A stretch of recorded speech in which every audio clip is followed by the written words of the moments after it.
Happy New Year. That was a crazy year. Still, it just knocked a lot of people for a loop, and now we survived it, I think. Anyway, let's get into the recap. We have some other news that we want to talk about. Freddie Mac reports concentrated home price declines in Florida, along with multiple major U.S. market metros. Home prices remain more than 50% higher in November than January 2020. Since 2020, your house value has doubled for the most part.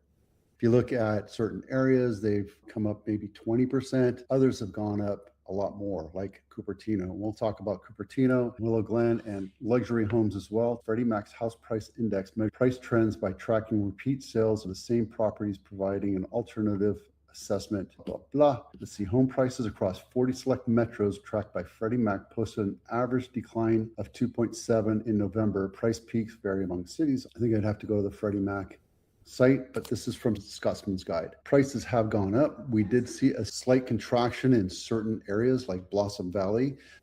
Everything on the east side of Highway 87 saw a contraction. Everything on the west side saw prices stabilize or increase a little bit. Keep that in mind over the last year. Probate sales, estate sales, putting your elderly parent into an active adult community. It's an ongoing trend. People are starting to do it. There's certain things you have to know about it before you do it. If you do sell it, you have full tax ramifications unless it's in a trust. There's Medicare issues that you have to worry about. If it's in probate and estate sales, we have a program that helps make sure that you maximize tax reduction. There you go. Here's something from Real Estate News. This is about a month old. Court merges two class action lawsuits against Zillow.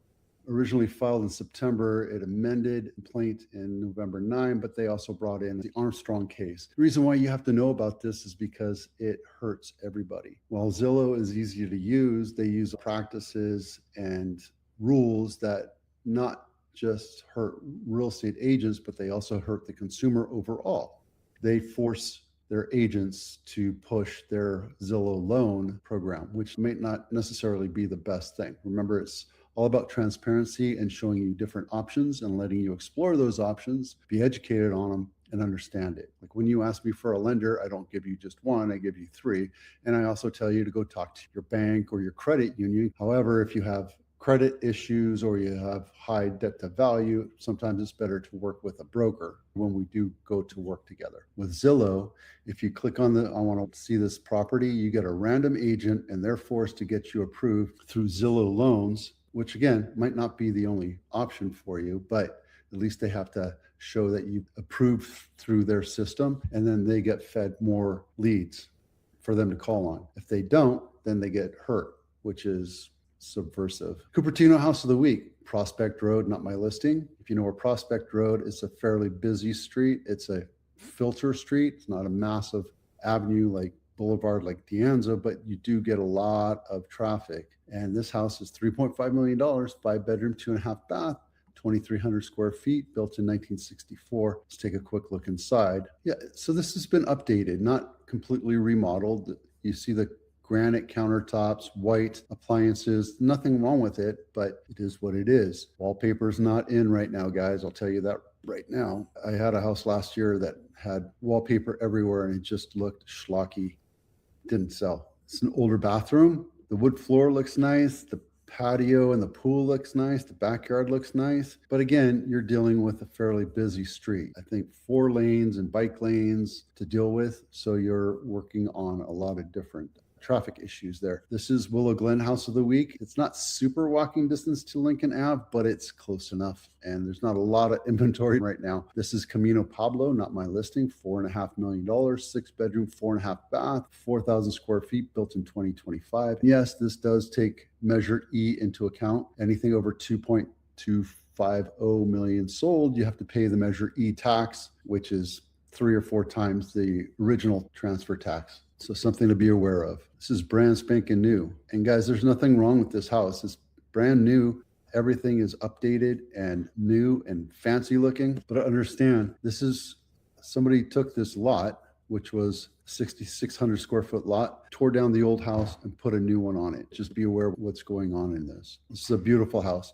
Luxury home of the week is 17 Mile Drive, $27.5 million, 6 bedroom, 6 bath, 7,700 square feet, built in 1928. Luxury and opulence. There's a lot of luxury homes. When I say luxury homes, anything over $20 million typically comes up on this every Monday. You can see that things are a little bit older, like the stove, the oven, the kitchen is a little bit older. Even the refrigerator is older, but you're talking about something on 17 Mile Drive. So this isn't for the ordinary home buyer, and it's gorgeous. Look at that view. I walk on that every Friday with my dogs on that beach over here. See this beach right here? I walk on it right here all the way up, and then I go with my dogs, and they love it. So here's the recap of 2025. Santa Clara had the most sales overall. Alameda was second. Santa Clara is a great place to live because your house value will continue to go up over time. Even if we do hit a bad spot or you're in an area that people don't really look at,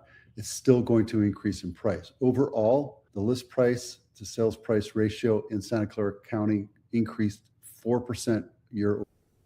San Mateo, for some reason, they have 101% on the average year on year. And then San Francisco hit 113. The big winner was Alameda is stepping up because people can't afford Santa Clara County. They can afford 1.3 versus $2.4 million.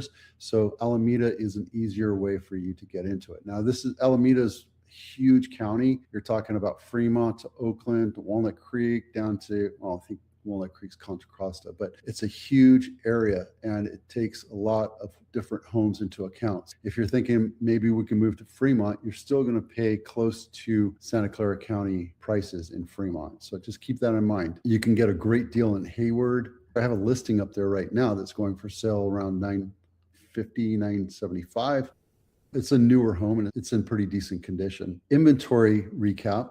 Here's Santa Clara County, never hit above 2% or 2 months of inventory. It's something to be aware of. Santa Clara is a high volume transaction county. There's a lot of homes being sold. As a matter of fact, if you look at the recap here, you'll see that there are 10,000 new listings put on the market and almost 8,000 of them sold. It's a lot of homes sold. Next to San Mateo is almost 4,000, right? So it's a high volume area. And if you're looking for a great buy, it's always Napa. But I think what I'm seeing now is Contra Costa is actually a great value. We've had 7,500 homes sold this last year in 2025 out of the 11,000 that sold, 100%. And the median sales price is $1.169 million.